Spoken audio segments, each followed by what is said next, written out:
प्रिय विद्यार्थी और ऑडियंस सबसे से स्वागत है। आप वीडियो टच किए हैं तो अंत तक जरूर देखिए और अपने भाई और बहन और दोस्तों को जरूर शेयर कीजिए ताकि आज के महत्वपूर्ण क्लास में उनके लोग जरूर जुड़े। देखिए आज हमारा है आज महत्वपूर्ण दम टॉपिक है केमिस्ट्री चैप्टर 1 के। कह रहे हैं कि रासायनिक समीकरण को संतुलित क्यों किया जाता है और संतुलित कैसे किया जाता है आपको सिखाएंगे। मेन सभी स्टूडेंट को यही में दिक्कत रहता है कि रासायनिक समीकरण को संतुलित कैसे करें, कैसे किया जाता है। आज हम आपको आसान भाषा में और सरलता पूर्वक आप लोग को सिखाएंगे। देखिए पहले लिखिए कि रासायनिक समीकरण को संतुलित क्यों किया जाता है। पहले टॉपिक है तो लिखिए कि रासायनिक समीकरण को संतुलित क्यों किया जाता है। ठीक है, रासायनिक समीकरण को संतुलित क्यों किया जाता है। रासायनिक समीकरण को संतुलित क्यों किया जाता है तो लिखिए द्रव्यमान संरक्षण के सिद्धांत के अनुसार रासायनिक अभिक्रिया के दोनों रासायनिक होने के बाद दोनों पक्षों का भार समान होना चाहिए, इसीलिए रासायनिक समीकरण को संतुलित किया जाता है। द्रव्यमान संरक्षण के अनुसार रासायनिक अभिक्रिया होने के बाद होता है ना कि दोनों पक्षों मतलब कि Na भी दोनों का भार समान होना चाहिए। यदि समान नहीं होगा तो रासायनिक समीकरण नहीं होगा, तो इसीलिए रासायनिक समीकरण को संतुलित किया जाता है। देखिए द्रव्यमान संरक्षण के सिद्धांत के अनुसार रासायनिक अभिक्रिया होने के बाद दोनों पक्षों के भार समान होना चाहिए, इसीलिए रासायनिक समीकरण को संतुलित किया जाता है।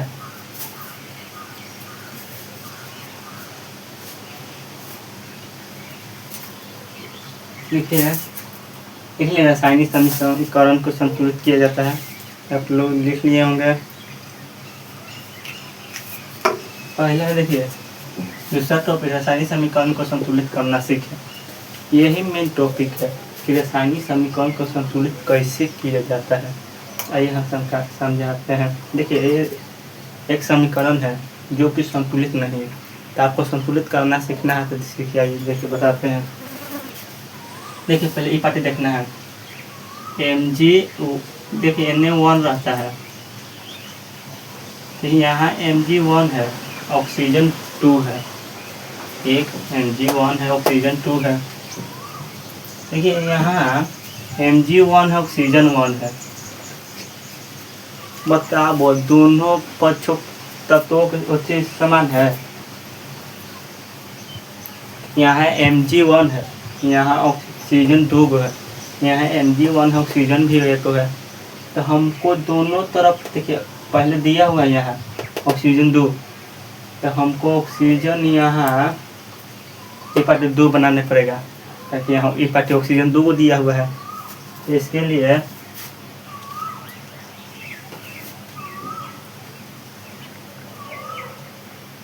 यहाँ 2 लिखेंगे। ऑक्सीजन कितना हो गया 2 हो गया, 2 हो गया जी। तो Mg भी 2 हो गया, यहाँ Mg 2 है नहीं है तो यहाँ भी 2 लिखेंगे। तो आप संतुलित हुआ। देखिए Mg2 ऑक्सीजन भी 2, Mg2 ऑक्सीजन 2 संतुलित हो गया। ऐसे ही देखना है पहले कि Na पार्टी कितना है, ई पार्टी कितना है, फिर उसी हिसाब से यहाँ 2 लगाना है, फिर यहाँ 2 लगाना है। जैसे दूसरा का समीकरण नहीं समझा, एक को नहीं समझा, दूसरा का नहीं समझ में आएगा, तीसरा का तो समझ में आएगा। थोड़ा ही 2% 3% समझ आया ना, बहुत उतना ही है। देखिए Cl2 है, H2 है और Cl है। यहाँ क्लोरीन 2 है, ऑक्सीजन 2 है, यहाँ दोनों एक है। तो क्या करना होगा कि इन्हें भी परमाणु संख्या बराबर हो, इन्हें भी परमाणु भार बराबर हो। तो देखिए यहाँ क्लोरीन 2 है और हाइड्रोजन 2 है, यहाँ 2 लगा देंगे तो हो जाएगा हाइड्रोजन भी 2, क्लोरीन भी 2, क्लोरीन भी 2, हाइड्रोजन भी 2 हो गया। पहला समीकरण समझ गए, दूसरा समीकरण समझ गए। ये देखिए Mg प्लस में Cl अब प्लस में NCl2 प्लस में H2। देखिए यहाँ H2 दो गो है, यहाँ H1 गो है, Mg यहाँ एक गो है, ठीक है, Mg एक गो है, क्लोरीन दो गो है, यहाँ क्लोरीन एक गो है, तो यहाँ दो लगाइए, H2 भी दो गो, H2 भी दो गो, क्लोरीन भी दो गो, क्लोरीन भी दो गो, Mg वन गो, हो गया संतुलित रासायनिक समीकरण, संतुलित हो गया। देखिए ये है चौथा Zn प्लस में H2SO4 प्लस में ZnSO4 प्लस में H2।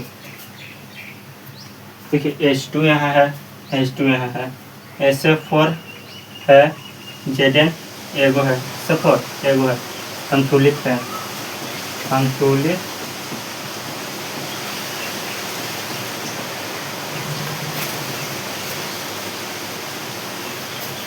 देखिए कितना आसान था, आप लोग ज़रूर सीख लिए होंगे कि संतुलित रासायनिक समीकरण कैसे किया जाता है, कैसे करें। मिलते हैं, आज 4-5 को बताए हैं, मिलते हैं नेक्स्ट वीडियो में 5-6 गो मिलते थे रासायनिक समीकरण लेकर जो उसको संतुलित किया जाए।